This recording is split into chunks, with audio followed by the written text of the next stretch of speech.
Hello అండి, నా పేరు సురేష్ అండి. లాస్ట్ వీడియోలో మనం క్లాస్ బేస్డ్ వ్యూస్ గురించి తెలుసుకున్నామండి. వ్యూస్లో క్లాసెస్ యూస్ చేసి మనం డేటాని ఫ్రంట్ ఎండ్లోకి డిస్ప్లే చేసుకోవచ్చు అనమాట. ఓకే, సో దాని గురించి మీకు బాగా అర్థమైందని నేను అనుకుంటున్నానండి. సో ఇప్పుడు ఈ వీడియోలో మనం ఏం చేద్దాం అంటే అండి, ప్రతి క్లాస్ గురించి ఇంకా డీటెయిల్డ్గా ఇన్ఫర్మేషన్ తెలుసుకుందామండి. ఓకే, సో ముందుగా నేను లిస్ట్ వ్యూ గురించి చెప్తానండి. సో దానికంటే చెప్పే ముందు నేను ఆల్రెడీ ఇక్కడ ఒక యాప్ క్రియేట్ చేశానండి. ఓకే, ఒక ప్రాజెక్ట్ క్రియేట్ చేసి దాంట్లో ఒక యాప్ క్రియేట్ చేసుకుని బ్యాక్ ఎండ్లో నుంచి డేటా యాడ్ చేశానండి. ఇదిగోండి, ఒక డేటా యాడ్ చేశాను. సో ఇక్కడ మనకి book title by, okay, book author, అలాగే యాడ్ చేసిన డేట్. ఓకే, ఇక్కడ చూడండి అడ్మిన్లో చేశాను. అలాగే ప్రతి ఒక్క బుక్కి ఒక 2 స్టేటస్ ఇచ్చానండి. ఒకటి పబ్లిష్డ్ అని, ఇంకోటి డ్రాఫ్ట్ అని. ఓకే, సో డ్రాఫ్ట్, పబ్లిష్డ్ అని రెండు ఇచ్చా. అలాగే మనం ఏ డేట్లో పోస్ట్ చేసుకోవచ్చు అనేది ఒక క్యాలెండర్ ఉంది. ఆ క్యాలెండర్లోంచి డేట్ పిక్ చేసుకోవాలి. ఇదంతా కూడా అడ్మిన్లోంచి జరుగుతుంది. ఓకే, సో ఇక్కడ ఫ్రంట్ ఎండ్ ఏం లేదండి. రైట్, సో అలా చేసి నేను ఇక్కడ ఒక 8 బుక్స్ అయితే యాడ్ చేస్తానండి. 8 డేటా.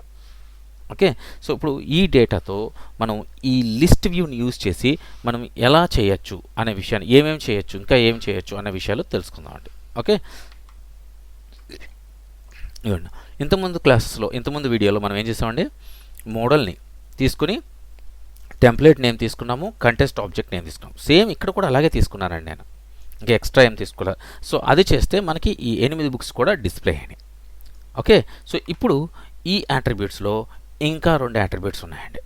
ఓకే, అవి ఏంటంటే ఒకటి page net by. Okay, so ఇది ఏం చేసిద్ది అని అంటే ఒక పేజ్లో మనకి ఎన్ని డిస్ప్లే అవ్వాలి అనే విషయాన్ని చెప్పిద్దండి. మన దగ్గర 8 ఉన్నాయి కాబట్టి నేను ఏం చేస్తానంటే 3 పెట్టానండి. సో 3 అంటే ఎన్ని 3s వస్తాయండి, 2 3s వస్తాయి. థర్డ్ పేజ్లో ఓన్లీ 2 ఎంట్రీస్ మాత్రమే వస్తాయి. ఓకే, సో అలాగా పేజ్కి 3 పెట్టాను. రైట్, సో అలాగే ఇంకొక యాట్రిబ్యూట్ ఉందండి. ఆ యాట్రిబ్యూట్ వచ్చి ఆర్డరింగ్. ఇదిగోండి, ఆర్డరింగ్. ఓకే, సో ఈ యాట్రిబ్యూట్ ఏం చేస్తుంది అంటే మనం దేని ద్వారా ఆర్డర్ చేయాలి అంటే, ఇప్పుడు లిస్ట్ ఉంది ఇక్కడ, ఫ్రంట్ ఎండ్లో లిస్ట్ ఉంది చూడండి. ఇక్కడ ఫస్ట్ వచ్చి to kill A mocking bird అని ఉంది. ఓకే, లాస్ట్లో వచ్చి 1984 అని ఉంది. రైట్, సో ఇప్పుడు ఇందులో మనం ఆర్డర్ ఏదైతే ఉంటుందో డేట్ ప్రకారం చేయాలా, ఓకే, లేకపోతే ఈ ఆల్ఫాబెట్ల ప్రకారం చేయాలా. ఆల్ఫాబెట్ ప్రకారం చేస్తే దీని టైటిల్ ఏదైతే ఉందో ఆ టైటిల్ని మనం ఇవ్వాలి లిస్ట్లోకి.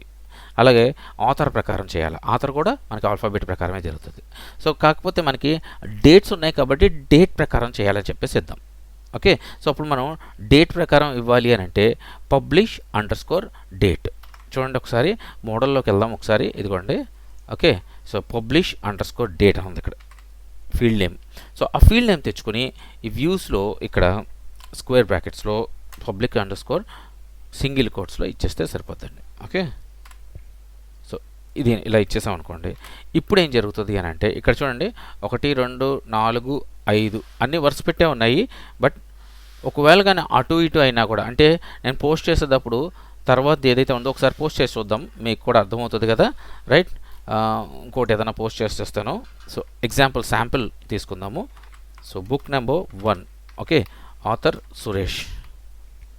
సో నేను ఆ బుక్స్ అన్నీ కూడా నెట్లో చూసి గూగుల్లో వెతికి పోస్ట్ చేశానండి. సో నాకు సడన్గా బుక్స్ నేమ్స్ అవి గుర్తుండవు. సో అందుకని ఇలా పోస్ట్ చేశాను, అబౌట్ బుక్. ఓకే, సో దీన్ని పబ్లిష్ చేద్దాము. డేట్ వచ్చి నిన్న డేట్ పెడదాం. సేవ్ చేశాను. ఓకే, సో ఇప్పుడు ఒకసారి ఫ్రంట్ ఎండ్లో చెక్ చేద్దాం. చూడండి, 3 వచ్చినాయి, ఓన్లీ 3 వచ్చినాయి. 1 2 3 ఎందుకు వచ్చినాయి అంటే పేజ్ నెట్లో మనం ఓన్లీ 3 ఇచ్చాం. చూడండి, ఇక్కడ కోడింగ్లో ఓన్లీ 3 ఇచ్చాం. ఇదిగోండి. ఓకే, సో ఒక్కసారి దీన్ని ఏం చేద్దాం అంటే 10 చేసేద్దాం మనకు తెలియడం కోసం. సేవ్ చేశాను. రైట్, ఇదిగోండి, ఆర్డర్ ప్రకారంగా మనకి 4లు ఒక చోట, 2లు ఒక చోట, 2 1 2 3 4 చూసారా డేటు. ఇప్పుడు ఇది తీసేస్తే కూడా ఒకసారి చెక్ చేద్దాం, తెలిసిద్ది కదా మనకి. ఇదిగోండి, చూసారా, నేను లేటెస్ట్గా పోస్ట్ చేసిన బుక్ ఏదైతే ఉందో లాస్ట్లో వచ్చింది. సో ఇక్కడ డేట్ చూసారా, ఆర్డర్ అవ్వాల. అదే ఈ లైన్ పెట్టామనుకోండి పబ్లిష్ డేట్, సో డేట్ ప్రకారంగా ఆర్డర్ అవుతుంది అనమాట. చూసారా 1 2 3 4 మళ్ళీ 4 4 5 5. సో అలాగా ఈ యాట్రిబ్యూట్ మనకు ఉపయోగపడుతుంది అనమాట. ఓకే, సో ఇప్పుడు మీకు అర్థమైంది కదండి. అలాగే ఇప్పుడు పేజ్ నేట్ ఫర్ ఎగ్జాంపుల్ ఇక్కడ 3 పెట్టాం, దీని గురించి మాట్లాడుకుందాం ఒకసారి. సో పేజ్ నేట్లో 3 పెట్టినప్పుడు ఇక్కడ 3 కనపడుతున్నాయి. మరి మిగతా లిస్ట్ ఎలా చూడాలి మనం? అదే కదండి మన క్వశ్చన్. సో అది చూడాలి అని అంటే హెచ్టిఎంఎల్లో పేజినేటెడ్ గురించి మనం ఒక చిన్న కోడ్ రాయాల్సి వస్తుందండి. అది రాస్తే మనకి ఈ పేజ్ నావిగేషన్ ఏదైతే ఉందో సో నెంబర్స్ కూడా వచ్చి 1 2 3 అని నెంబర్స్ వస్తాయి. సో ఏ నెంబర్ క్లిక్ చేస్తే ఆ పేజ్లోకి మనకి రీడైరెక్ట్ అవుతుంది అనమాట. సో అది ఎలా చేయాలన్న విషయం కూడా చూపిస్తానండి. సో మనం ఏం చేద్దాం అంటే హెచ్టిఎంఎల్ పేజ్లోకి వెళ్దాం ఫస్ట్. సో హెచ్టిఎంఎల్ పేజ్లో ఇక్కడ మీరు చూడండి, ఇక్కడ నేను బుక్స్, ఇది ఆల్రెడీ మనం ఇంతకుముందు తెలుసుకున్నాం. బుక్స్ కాల్ చేయాలి అంటే, లిస్ట్ కాల్ చేయాలంటే ఇలా చేయాలి.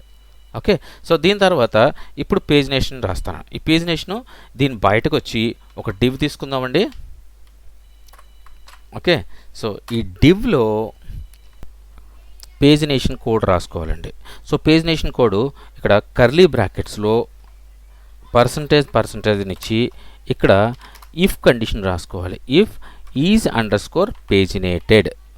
ఓకే, సో ఇలా ఎందుకు రాసుకోవాలంటే ఇన్ కేస్ మనకి వ్యూస్లో ఇక్కడ 3 అని ఇచ్చాం కదండి. సో మన దగ్గర 9 పోస్టులు ఉన్నాయి. సో కాబట్టి 3 పేజెస్ వస్తాయి, పర్ పేజ్ 3 పోస్టులు కదండి. సో అలా కాకుండా మనం ఇక్కడ 10 అని ఇచ్చామనుకోండి ఎగ్జాంపుల్. సో అప్పుడు ఏం జరుగుతుందండి? సో మన దగ్గర 9 పోస్టులు ఉన్నాయి, అసలు పేజ్ నావిగేషనే అవసరం లేదు. 10 దాటితేనే పేజ్ నావిగేషన్ కావాలి. సో అలాంటి సందర్భం కోసం ఇఫ్ కండిషన్ ఇక్కడ రాస్తాం అనమాట అండి. ఓకే, సో ఇఫ్ కండిషన్లో నేనేం రాశాను? పేజ్ నేటెడ్ ఉంటేనే మనకి ఈ లోపల రాసే ఏ కోడ్ అయినా సరే అప్లై అవ్వాలన్నమాట. సో అందుకనే if is _paginated, right. So దాన్ని ఎండ్ చేసేద్దాము. దాని మధ్యలో మనం కోడ్ రాసుకోవాలి, అందుకనే ఎండ్ చేసేస్తున్నానండి. End if, so if condition end అయిపోయింది, రైట్. సో ఈ మధ్యలో మనం ఇక్కడ ఒక యూఎల్ తీసుకోవాలండి. ఎందుకు తీసుకోవాలి అని అంటే మనకి 1 2 3 అని పేజ్ నెంబర్స్ వస్తాయి. సో ఈ పేజ్ నెంబర్స్ ఒక లిస్ట్లో రావాలి మనకి, ఎదర్ లెఫ్ట్ టు రైట్ అన్నా లేదా అప్ టు డౌన్ అన్నా, ఏదో ఒక రకంగా. సో నేను ప్రస్తుతం అప్ టు డౌన్ కింద రాస్తున్నాను, ఎందుకంటే సిఎస్ఎస్ అప్లై చేస్తే మనకి లెఫ్ట్ టు రైట్ కింద నీట్గా వచ్చేస్తుంది. బట్ నేను ఇక్కడ సిఎస్ఎస్ ఎటువంటిది అప్లై చేయట్లేదు. ఓకే, సో కాబట్టి ఒక యూఎల్ తీసుకుంటున్నానండి. యూఎల్, సో ఇది HTML tag, UL tag, UL LI. Okay, so యూఎల్లో ముందుగా మనం ఫర్ లూప్ రాయాలి. సో ఫర్ లూప్ ఎందుకు రాయాలి అని అంటే మనకి ఎన్ని పేజెస్ ఉన్నాయి అనేది తెలిస్తేనే ప్రతి పేజీ తెచ్చుకోగలం. అంటే ఇక్కడ 3 పేజీలు క్రియేట్ అయినాయి, నేను 3 అని పెట్టా. బట్ ఒకవేళ 2 పెడితే అందులో ఎన్ని క్రియేట్ అవుతాయండి? 4 పేజీలు క్రియేట్ అవుతాయి. ఓకే, సో 4 ఏంటంటే 5 పేజీలు క్రియేట్ అవుతాయి 2 పెట్టానంటే. అలాగే 5 పెట్టానంటే 2 పేజీలు. సో ఇప్పుడు ఈ 2 ఈ 3 ఈ 5 అంటే టోటల్ పేజెస్ ఎన్ని ఉన్నాయి అని తెలియాలి అని అంటే ఇక్కడ ఒక లైన్ ఉంటుందండి. ఆ లైన్ యూజ్ చేస్తే ఆ పేజ్ తెలిసిపోద్ది. సో ఆ లైన్లో మనం ఏం చేస్తామంటే అండి, ఆ రేంజ్ లైన్ ఏదైతే ఉంటుందో ఆ రేంజ్ని తీసుకుని ఒక్కొక్క దాన్ని ఫర్ లూప్లో తెచ్చుకుంటాం. సో ఎలా తెచ్చుకోవాలో చూపిస్తానండి ఇక్కడ. సో కర్లీ బ్రాకెట్స్లో 2% మధ్యలో ఓకే ఫర్ నమ్ అని వేరియబుల్ తీసుకున్నానండి. సో నమ్ ఇన్, ఓకే, ఒక్కొక్క దాన్ని ఎక్కడ తెచ్చుకోవాలి? పేజినేటర్ అంటే okay, so paginator dot page _range. Okay, so దీంట్లో ఇది ఇప్పుడు ఏదైతే పేజినేటర్ డాట్ పేజ్ _రేంజ్ అని అన్నానో దాంట్లో మనకి ఎన్ని టోటల్ పేజెస్ ఉన్నాయనేది తెలిసిపోతాయి అనమాట. సో అందులోంచి ఆ లిస్ట్లోంచి ఒక్కొక్క దాన్ని నమ్లోకి తెచ్చుకుంటున్నాం అనమాట. ఓకే, సో దీన్ని ఎండ్ చేసేద్దాం ముందు. సో పర్సంటేజ్ ఇందులో అండ్ ఫర్, సో ఫర్ లూప్ని ఎండ్ చేస్తాం. సో ఇప్పుడు ఇందులో ఒక్కొక్కటి మనకు వచ్చింది లిస్టు. ఓకే, సో ఒక్కొక్క దాన్ని తెచ్చుకున్న తర్వాత ఒక్కొక్క దాన్ని మనం ఇక్కడ డిస్ప్లే చేసుకోవాలి. సో డిస్ప్లే చేసుకుంటే అయిపోద్దండి. ఓకే, అయితే మనం ఇక్కడ హైపర్ లింక్ ఇచ్చుకోవాలి. అంటే ఏ నెంబర్ని అయితే క్లిక్ చేస్తామో ఆ పేజ్లో ఉన్న పోస్టులు మనకి డిస్ప్లే అవ్వాలి. సో అలా రాసుకోవాలండి. ఓకే, సో అలా రాసుకోవాలంటే ఇక్కడ ఒక ఇఫ్ కండిషన్ రాసుకోవాలి. ఎందుకు రాసుకోవాలో చూపిస్తాను మీకు ఇప్పుడు. So percentage okay, so if okay ఒక్కొక్క పేజ్ని పేజ్ _ఆబ్జెక్ట్ డాట్ నెంబర్ అంటారండి, ఓబీజే నెంబర్. ఓకే, ఎలా రాస్తారు చూపిస్తాను. ఒక్కొక్క పేజ్ని మనం ఎలా రాసుకోవాలి అంటే page _OBJ dot number. Okay, ఒక్క పేజ్ యొక్క నెంబర్ ఏదైతే ఉంటుందో ఆ number okay, double equal to నమ్ అయితే ఓకే, మన ఫర్ లూప్లో ఏదైతే తెచ్చుకుంటున్నామో అది డబుల్ ఈక్వల్ టు ఈ page underscore OBJ dot number, అంటే ఏ నెంబర్ అయితే మనం ఉన్నామో ఆ నెంబరు ఈ నమ్ అది ఫర్ లూప్లో వచ్చిన నెంబర్తో ఈక్వల్ అయితే ఓకే, అప్పుడు ఏం జరగాలి, ఇక్కడ ఎల్ఐ రాసుకోవాలండి. అయితే దానికంటే ముందు ఇక్కడ ఇఫ్ కండిషన్ రాసాం కదండి, దాన్ని కూడా ఎండ్ చేసేద్దాము. రైట్, పర్సంటేజ్ ఈ మధ్యలో end if. So if function కూడా ఎండ్ చేసేసాను. ఇక్కడ మనం ఎల్ఐ ఒకటి రాసుకుందామండి. సో ఎల్ఐలో మనకి ఏదైతే పేజ్ యాక్టివ్లో ఉంటుందో ఆ పేజ్ నెంబరు మనం ఇక్కడ ఇస్తే సరిపోద్ది. ఓకే, సో డబుల్ కర్లీ బ్రాకెట్స్లో మనం ఏదైతే నెంబర్ వస్తుందో ఫర్ లూప్లో ఆ నమ్ని ఇక్కడ ఇస్తే మనకు వచ్చేస్తుందండి. ఓకే, సో ఇప్పుడు ఏ పేజ్ అయితే ఓపెన్ అయ్యి ఉందో ఆ పేజ్ మనకు కనబడుతుంది, కానీ మిగతా పేజీలన్నింటికి హైపర్ లింక్ ఉండాలి. ఏంటంటే మనం ఏ పేజ్ని క్లిక్ చేస్తే ఆ పేజ్ ఓపెన్ అవ్వడానికి. సో కాబట్టి ఇక్కడ ఒక ఎల్స్ కండిషన్ యూస్ చేసాం అనుకోండి. సో ఇఫ్ కండిషన్ యూస్ చేశాను, సో ఇప్పుడు ఎల్స్ కండిషన్ యూస్ చేస్తానండి, ఇఫ్ ఎల్స్ అనమాట. Okay, so percentage else. Okay, ఈ ఎల్స్ లోపల మళ్ళీ ఒక ఎల్ఐ రాసుకోవాలండి. ఈ ఎల్ఐలో ఏం చేయాలంటే మిగతా వాటికి మనకి హైపర్ లింక్ ఉండాలి. సో హెచ్ఆర్ఎఫ్ ట్యాగ్ ఉంది కదండి HTMLలో, ఏ హెచ్ఆర్ఎఫ్. ఓకే, సో దీన్ని ఇంప్లిమెంట్ చేసుకోవాలి. ఈ మధ్యలో మనకి నెంబర్ కనిపిస్తుంది కాబట్టి ఆ నెంబరే హైపర్ లింక్, ఆ నెంబర్కి హైపర్ లింక్ వచ్చింది అనమాట. సో ఇక్కడ కూడా మనం హైపర్ లింక్కి ఎలా యాక్టివేట్ అవుతుందో తెలియాలి కదా మనకి. సో ఇక్కడ మనం ఏం చేయాలంటే question mark, so page equal to curly బ్రాకెట్స్లో నమ్ అని పెట్టామనుకోండి, మనకి బ్రౌజర్లో and page is equal to పలానా నెంబర్ అని వచ్చి చూపిస్తుంది అనమాట అండి. ఓకే, సో ఇలాగా ప్రతి ఒక్క దానికి హైపర్ లింక్ని క్రియేట్ చేసుకోవచ్చు అనమాట. చూడండి, ఇప్పుడు ఒక సేవ్ చేస్తున్నాను. ఒకసారి మనం ఫ్రంట్ ఎండ్లోకి వెళ్దాము. రీఫ్రెష్ చేశాను, ఇదిగోండి చూసారా, రీఫ్రెష్ చేశాను. 1 2 3 నెంబర్స్. సో ఇక్కడ థర్డ్ పేజ్ మనకి హైలైట్ అయ్యింది. ఇక్కడ చూస్తే థర్డ్ పేజ్లో మనకి హైపర్ లింక్ ఏదైతే రాలేదు. చూడండి, థర్డ్ పేజ్లో సెకండ్ పేజ్ క్లిక్ చేసా, ఇప్పుడు చూడండి సెకండ్ పేజ్కి హైపర్ లింక్ లేదు, అంటే ఇది యాక్టివ్లో ఉంది. యాక్టివ్లో ఏదైతే ఉంటుందో అది మనకి హైపర్ లింక్ రాలా. సో ఇదే ఆ లైను. ఓకే, యాక్టివ్లో ఏదైతే లేదో వాటికి హైపర్ లింక్ వచ్చింది, అది ఈ లైన్ 1 3. సో దేన్ని క్లిక్ చేస్తే దానికి సంబంధించిన మనకి డేటా వచ్చింది అనమాట. చూసారా, 1 అని క్లిక్ చేశాను 3 వచ్చినాయి, మళ్ళీ 2 అని క్లిక్ చేశాను ఇంకొక 3 వచ్చినాయి, 3 అని క్లిక్ చేశాను ఇంకొక 3 వచ్చినాయి. ఆర్డర్ కూడా మనకి డేట్ వైజ్ జరిగిపోయింది. ఓకే, సో ఇలా పెట్టుకోవచ్చు అనమాట. సో ఇలా కాకుండా ఈ నెంబర్లు మనకు 1 2 3 అని కాకుండా ప్రీవియస్, నెక్స్ట్ అని ఆప్షన్స్ యూజ్ చేస్తాం కదండి, అవి కూడా పెట్టుకోవచ్చండి. ఓకే, సో అవి కూడా ఎలా పెట్టుకోవాలో మీకు ఇప్పుడు చూపిస్తానండి. సో ముందు నెంబర్లు మీకు అర్థమైందని అనుకుంటున్నానండి. సో దాన్ని ఈ పైన, అంటే ఇప్పుడు ఈ పైన ఏదైతే ఉందో మనం ప్రీవియస్ అని, కింద నెక్స్ట్ అని లింక్ ఇవ్వాలనుకోండి. సో అది ఎలా ఇవ్వాలో చూపిస్తానండి ఇప్పుడు. సో ప్రీవియస్ ఇవ్వాలి అని అంటే ఇక్కడ ఏదైతే యూఎల్ అని రాసుకున్నామో దాని కింద మనకి లిస్ట్లో రావాలి కదండి, ఇది కూడా లిస్ట్లోనే రావాలి మనకి. ఏదైతే ప్రీవియస్ ఉందో అది మనకి లిస్ట్లోనే ఉండాలి. సో కాబట్టి నేను ఇక్కడ లిస్ట్లో రాయడం కోసం యూఎల్లోనే రాస్తున్నానండి. సో యూఎల్లో ఇక్కడ మనం ఏం చేయాలంటే percentage if page underscore OBJ has under score previous అని చెప్పి రాయాలన్నమాట, అంటే ప్రీవియస్ సంబంధించింది. సో ఇవన్నీ కూడా మనకి ఏవైతే లైన్స్ ఉంటాయో paginator dot page underscore range, so వీటి గురించి ఒకసారి మనం 2-3 సార్లు మనం రాస్తూ ఉంటే మనకి అలవాటు అయిపోతాయండి.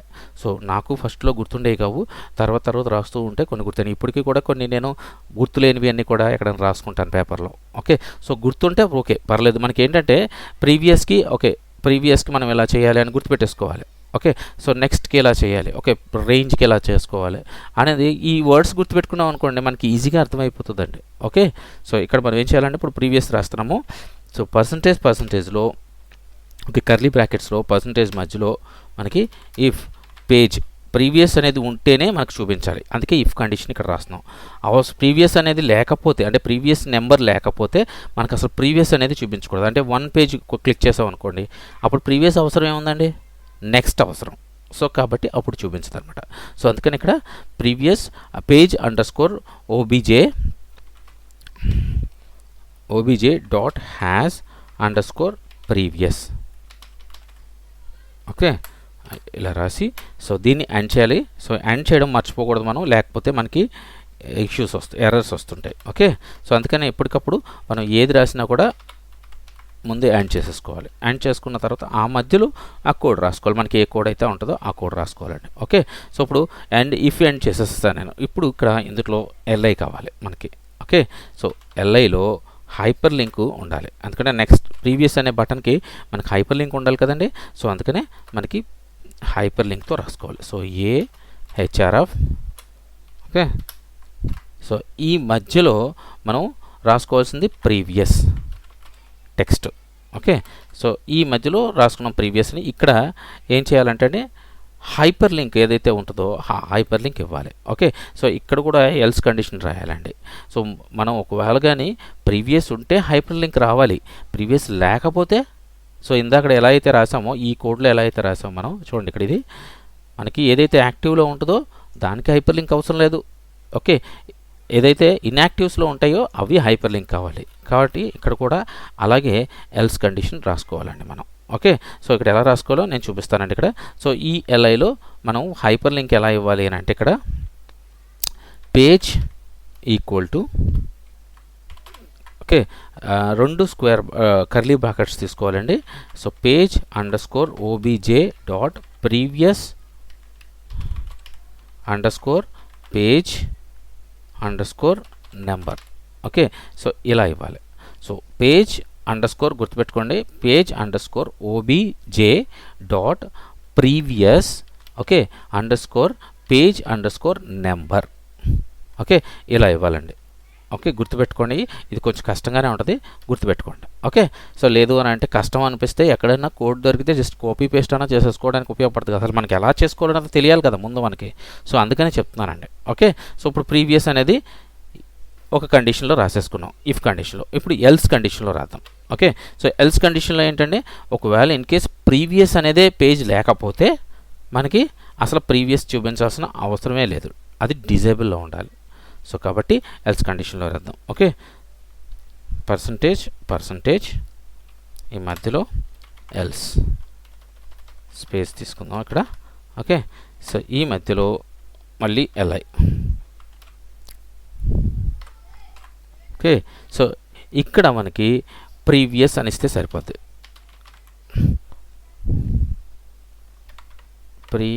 విఐ ఓకే కరెక్ట్గానే రాసాం. ఓకే, సో ఇలా ఇస్తే సరిపోద్దండి. సో సేవ్ చేస్తున్నాను నేను. ఒకసారి మనం ఫ్రంట్ ఎండ్లోకి వెళ్ళి చెక్ చేద్దామండి. రైట్, రీఫ్రెష్ చేస్తున్నాను. ఎస్, రీఫ్రెష్ చేస్తానండి. ఇప్పుడు 3లో ఉంది కాబట్టి అది యాక్టివ్లో ఉంది. 1లోకి వస్తే చూసారా యాక్టివ్లో లేదు, 1లో చూస్తే యాక్టివ్లో లేదు. ప్రీవియస్ అనేది మనకు అసలు పనే చేయట్లా. ఓకే, సో అలాగా మనం యాక్టివ్ లేకుండా రాసుకోవచ్చు అనమాట అండి. రైట్, సో చూడండి ఇక్కడ. సో యాక్టివ్గా మనం ఎప్పుడు ఉందండి, కేవలం ఈ 2 దగ్గరికి వచ్చినప్పుడు మాత్రమే యాక్టివ్ అవుతుంది, 3 దగ్గరికి వచ్చినప్పుడు యాక్టివ్ అవుతుంది, బట్ 1 దగ్గరికి వచ్చినప్పుడు యాక్టివ్ అవట్లా. సో అలాగే నెక్స్ట్ కూడా. ఓకే, సో నెక్స్ట్ కూడా టక రాసేస్తాను. సో మీకు అర్థమవుతుంది అని అనుకుంటున్నాను. ఇప్పుడు ఇది ఎలా అయితే రాసుకున్నామో అంతే నెక్స్ట్ కూడా అలాగే రాసుకుంటాము. ఓకే, సో ఇక్కడ మనకి ఈ ఫర్ లూప్ తర్వాత అది రాసుకోవాలి మనం. ఓకే, సో ఇక్కడ కూడా ఏంటంటే ఇఫ్ కండిషన్ ఒకటి రాసుకోవాలి కర్లీ బ్రాకెట్స్లో. Okay, if. సో దీనికి ఏంటంటే సేమ్ ఇందాక మనం ఎలా అయితే రాసాం page underscore OBJ dot has previous అని రాసాం కదండి, ఇక్కడ హ్యాజ్ నెక్స్ట్, అంతే తేడా. Okay, so page underscore OBJ dot has underscore next. Okay, so అంతేనండి. సో దీన్ని ఎండ్ చేసుకోవాలి ముందు. సో కర్లీ బ్రాకెట్స్లో పర్సంటేజ్ స్పేస్ ఇచ్చి ఈ మధ్యలో end if. Okay, so if కండిషన్ని ఎండ్ చేసేసాం. రైట్, సో ఇప్పుడు సేమ్ ఇది ఏదైతే మనం ఇంతకుముందు ప్రీవియస్లో ఫాలో అయ్యామో అదే ఫాలో అయిపోవచ్చు. ఓకే, సో ఈ ఎల్ఐలు 2 ఈ ఎల్ఐ జస్ట్ ఇలా కాపీ చేసేస్తానండి నేను. ఓకే, సో ఇఫ్ కండిషన్ మనం ఇక్కడ ఆల్రెడీ రాసుకున్నాము. సో జస్ట్ దీన్ని కాపీ చేసి దాన్ని రీప్లేస్ చేసేసుకుందాం. ఓకే, సో ఇక్కడ కాపీ చేయాలి. రైట్, సో ఇక్కడ మనకి ప్రీవియస్ అని రాసాం కదండి, ఇదంతా కూడా మనం మార్చాలి. రైట్, సో ఇక్కడ మార్చాల్సింది మనం previous underscore page underscore number అని రాసాం, బట్ ఇక్కడ next under score page underscore number అని రాయాలి. రైట్, సో దానికి దీనికి తేడా అండి. అలాగే ఇక్కడ టెక్స్ట్ ఏదైతే ఉందో దాన్ని నెక్స్ట్. రైట్, సో అలాగే ఈ కింద కూడా ప్రీవియస్ బదులు నెక్స్ట్, రైట్, సేవ్ చేసేస్తాం, అయిపోయింది. చూడండి ఎంత సింపుల్గా అయిపోయిందో, చూసారండి ఇప్పుడు. సో థర్డ్ పేజీలో వచ్చింది. సో ఫస్ట్ పేజీలో యాక్టివ్లో ఉంది, సో అందుకనే ప్రీవియస్ యాక్టివేట్లో లేదు. సో సెకండ్ పేజ్ క్లిక్ చేశానంటే ప్రీవియస్ యాక్టివేట్ ఉంటుంది, నెక్స్ట్ కూడా యాక్టివేషన్ ఉంటుంది. థర్డ్ పేజ్ క్లిక్ చేశానంటే నెక్స్ట్ యాక్టివేషన్, ఎందుకంటే థర్డ్ తర్వాత పేజెస్ లేవు మనకి. ఓకే, సో ఇప్పుడు ఇంకోసారి టెస్ట్ చేద్దాము. ఎలా అంటే వ్యూస్లో మనం 3 ఉంది కదా, దీన్ని 2 చేద్దాం. సో సేవ్ చేస్తున్నాను. చూసారా పేజెస్ పెరిగినాయి మనకి, ఇప్పుడు పేజెస్ పెరిగినాయి. ఓకే, సో ఇప్పుడు 1 క్లిక్ చేసినప్పుడు 2 వచ్చినాయి. సో ప్రీవియస్ ఏదైతే ఉందో మనకి పనిచేయట్లా. సో 2 క్లిక్ చేసినప్పుడు ప్రీవియస్ లింక్లో ఉంది, నెక్స్ట్ కూడా హైపర్ లింక్ ఉంది. సేమ్ 3కి ఉంది, 4కి ఉంది, బట్ 5కి వచ్చేసరికి నెక్స్ట్ లేదు. ఓకే, సో ఇప్పుడు చూడండి ప్రీవియస్ క్లిక్ చేస్తాను. ఇష్యూ వచ్చింది, ఎర్రర్ వచ్చింది. ఓకే, ఎందుకు ఎర్రర్ వచ్చింది అని అంటే, ఓకే ఇక్కడ క్వశ్చన్ మార్క్ ఇవ్వలేదండి మనం. చూడండి ఇక్కడ క్వశ్చన్ మార్కు ఇక్కడ ఇవ్వలేదు, అందువల్ల మనకి ఇది సేమ్ కాపీ పేస్ట్ చేసాం కదండి, ఇక్కడ కూడా క్వశ్చన్ మార్క్ ఇవ్వలేదు మనం నెక్స్ట్కి కూడా. సో రెండింటికి ఇద్దాము. సేవ్ చేస్తున్నాను, ఒక్కసారి బ్యాక్కి వెళ్ళి రీఫ్రెష్ చేద్దాం. రైట్, ఇప్పుడు ప్రీవియస్ క్లిక్ చేస్తున్నాను. ఎస్, చూసారా ప్రీవియస్ కూడా పనిచేస్తుంది ఇప్పుడు. అలాగే నెక్స్ట్ కూడా చూద్దాం. చూడండి ఒక్కొక్క పేజ్ జంప్ అవుతుంది. ఓకే, సో ఇలాగ ప్రీవియస్ నెక్స్ట్ బటన్ మనం ఇలాగ క్రియేట్ చేసుకోవచ్చు అనమాట అండి. ఓకే, సో ఇంతేకాకుండా మనం కొన్ని వెబ్సైట్స్లో అట్లా చూస్తుంటాం. ఎలా అంటే ఒక 100 పేజెస్ ఉన్నాయి, లేకపోతే 200 పేజెస్ ఉన్నాయి. సో 200 పేజెస్లో నుంచి మనం ఏ పేజ్లో ఉన్నాం, ఫర్ ఎగ్జాంపుల్స్ నెంబర్సే లేవు మన దగ్గర, కేవలం ప్రీవియస్ నెక్స్ట్ అనే మాత్రమే యూజ్ చేస్తున్నాం. సో నెంబర్స్ని అసలు యూజ్ చేయట్లా. సో ప్రీవియస్ టు నెక్స్ట్ అని యూజ్ చేసినప్పుడు ఈ మధ్యలో ఏ నెంబర్ యాక్టివేట్లో ఉందో మనకు తెలియలేదు అనుకోండి. ఓకే, సో అప్పుడు మనం ఒక చిన్న లైన్ రాసుకుంటే మనం ఏ పేజ్లో ఉన్నాం అన్నది కూడా చూపిస్తుంది అనమాట. సో అది ఎలా రాసుకోవాలో కూడా చూపిస్తాను చూడండి ఇక్కడ. సో కోడ్లోకి వెళ్ళిన తర్వాత మనం ఇక్కడ ఈ పేజ్ నేటెడ్ పైన అండి. ఓకే, యూఎల్ పైన, యూఎల్ బయట రాసుకోవాలి మనం. ఓకే, సో యూఎల్ బయట ఒక పీ ట్యాగ్ తీసుకోండి. సో డివైన్ తీసుకోవచ్చు. సో నేను పీ ట్యాగ్ తీసుకున్నాను. ఆ పీ ట్యాగ్లో పేజెస్. ఓకే, సో మనకి ఏ పేజ్లో ఉన్నాము, మనం ఏ పేజ్లో ఉన్నాము అని తెలియాలి అని అంటే ఇక్కడ ఇలా డబుల్ కర్లీ బ్రాకెట్స్ తీసుకొని, okay, page_obj.num number. Okay, so ఇలా ఇచ్చామనుకోండి మనం ఏ పేజీలో ఉన్నామో తెలిసిపోతుంది. ఓకే, సో ఇప్పుడు మనకి ఎన్ని పేజీలు ఉన్నాయని తెలియాలనుకోండి, ఆఫ్ డబుల్ కర్లీ బ్రాకెట్స్లో పేజ్ నేటర్